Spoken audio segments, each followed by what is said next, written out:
what can Senator Darin do? Well, the answer is, in the international context, nothing. You know, nobody will pay that much attention to what Ireland does. But the reason I looked for a recall of the Senate was because I remember being in Palestine some years ago, in an area that was heavily controlled by the Israelis, and I said to my Palestinian hosts, you know, there's nothing I can do. You know, I will have no effect. And they said, but at least you will be a witness. You will be a record to our suffering, and we will not go unnoticed. And it's for that reason that I called for the recall of the Senate. I'm very sad. I mean, I'm not anti-Israeli, I'm not anti-Semitic. I supported the state of Israel. But in the 40 years I've known the state of Israel and sometimes had a home there, I've seen it completely change. It changed from a left-wing, socially directed country to an extreme right-wing regime that is behaving in the most criminal fashion and defying the world and unscrupulously using the Holocaust to justify what they're doing. And it's time that rag was torn away from them. Israel is afraid of Palestinian unity. That's what all this is about. It has nothing to do with the murder, which is appalling, of those 3 Israeli kids. It's nothing to do with it. The Israeli police knew that Hamas had nothing to do with it before this war started. And with regard to Hamas, Israel created Hamas in order to split Fatah. So they're responsible for Fatah. And I had that confirmed at the highest level in the foreign ministry in Jerusalem some years ago. And I have to say, it is astonishing to me that the West that prates about democracy, every time an Islamic government crops up around the Mediterranean, they refuse to deal with it. They subvert it. They destroy it. Where's the democracy in that? We may not like it. You know, they may be antagonistic, and my Jewish friends or my Israeli friends say to me sometimes, how would you fare as a gay man in any of these? Oh, I know exactly how I'd fare, but it doesn't mean that it is correct to deny people the right to choose their own government. What self-respecting or sane people would allow their enemies to choose their government for them? Can you imagine it happening in this country? I certainly cannot. And America has a shameful role to play in this.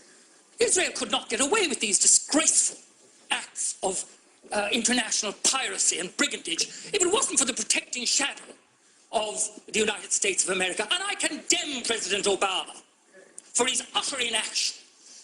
And I have to say, I was taken a bit aback when I saw they'd added in Ukraine, which is irrelevant. It's a bit of whataboutery. What about Syria?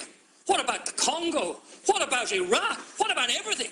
What we should focus on is the one thing it does, Minister, is it shows the extraordinary discrepancy. At the instructions of the Americans, we're prepared to boycott, to go in after the Russian banks, to do this, that, and the other. And what do we do about Israel? We don't even mark a protest note with our vote in the Human Rights Commission of the United Nations. I think that's shameful, absolutely shameful. And as I interjected, it would be better to be one country in the right than with all the rest of them in the wrong. There are no words to describe what happened yesterday in Jabalia. 6 attacks on schools, and these are deliberate. I have no doubt. Because you had 3,300 people sheltering there.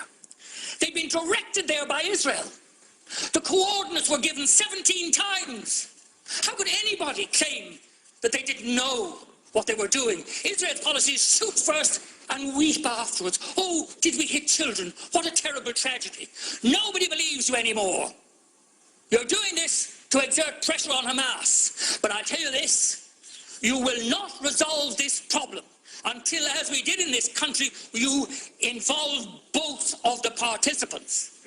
There's no point in having any kind of an alleged truce that only has one side in it. It was laughable, the rubbish produced by the Israelis, the Americans, and the Egyptians. They didn't consult Hamas.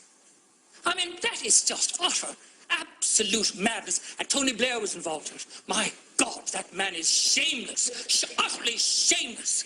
He should keep his face out of the Middle East after what he and George Bush on the other side done. Yes, there were 3 mothballed schools used to store weapons. But this was discovered by the UN and reported by the UN, not by the Israelis.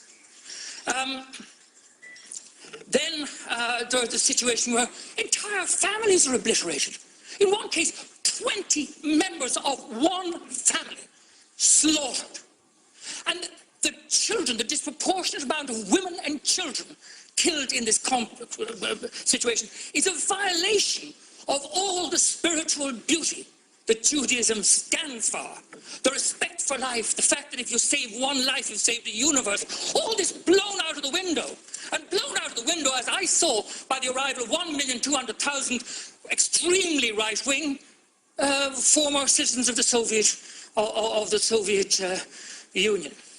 And can I just say this? I think it's time people told the truth about what people are saying in Israel. For example, Interior Minister Eddie Yishan in 2012 was saying they're going to send the Gaza back to the Middle Ages.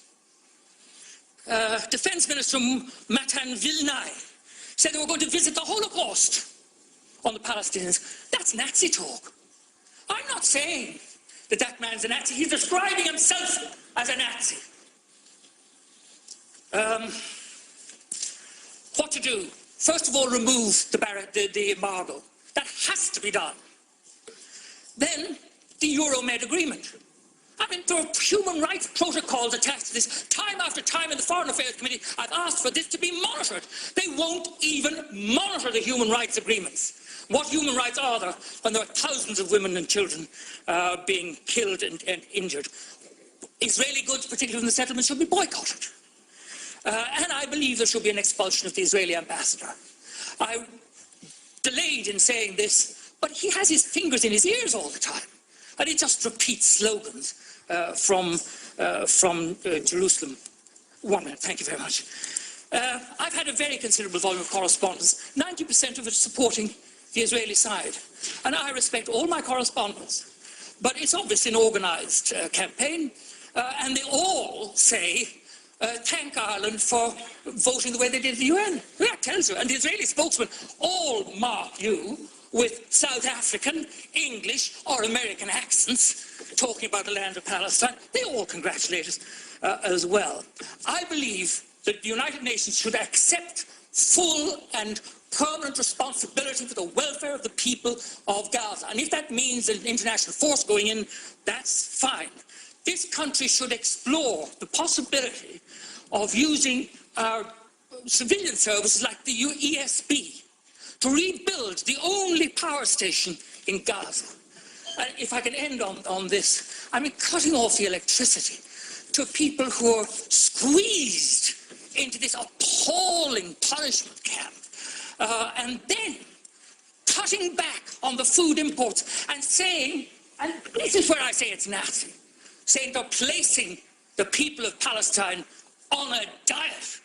What a contempt that shows for human beings. And we should stand against that contempt and with human rights. And I'm with human rights, whether they're Israeli, gay, women, black, whatever they are. I'm not changing my position.